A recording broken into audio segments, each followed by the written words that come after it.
magandang umaga mga Kalelo Pets. Update tayo sa pinapagawa nating kennel. Yan. Concrete lang pinagawa kong kennel. Bawat pitak po niyan ay may 3x3 na sukat.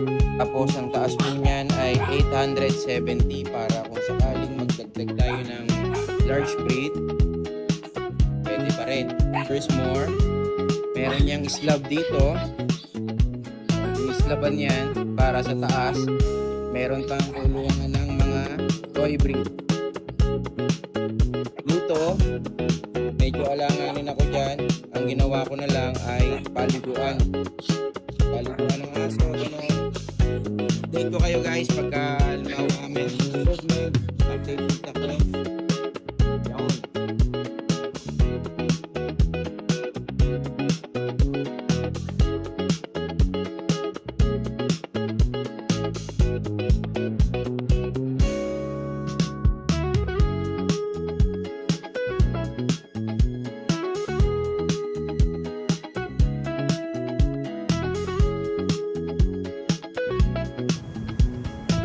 Good morning mga Kalelo Pets. Update tayo. Ang date today ay December 25.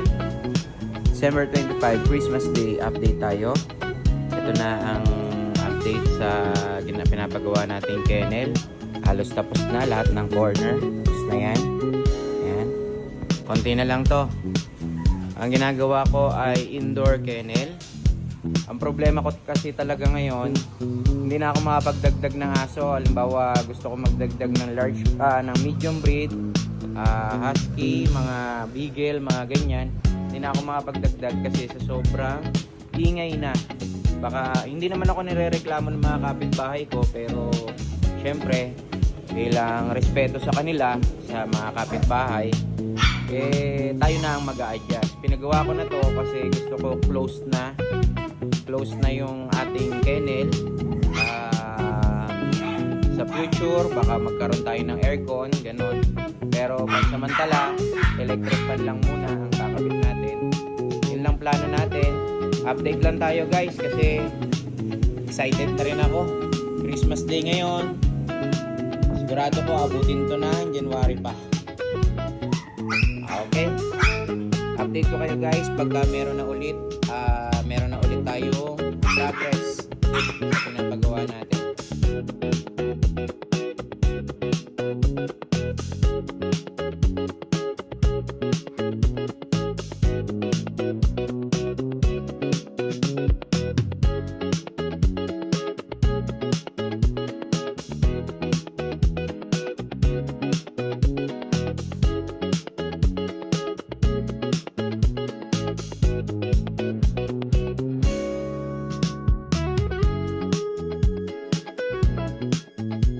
Magandang araw mga Kalelo Pets. Update tayo sa pinapagawa nating kennel. Meron na siyang pader. Kikita nyo naman. Yan. Meron na siyang pader. Yan ang ating kennel. Ginawa kong ganyan para nakasarado na siya. At least kahit paano minimize natin yung ingay ng aso. Yan. Gawa na yung kulungan natin. Nailipat ko na rin yung mga aso natin sa kanya-kanya nilang kulungan. Yan lang guys, konting update lang. Malapit na to. Palitada na lang bukas. May tiles pa pala yan dyan. Yan lang guys.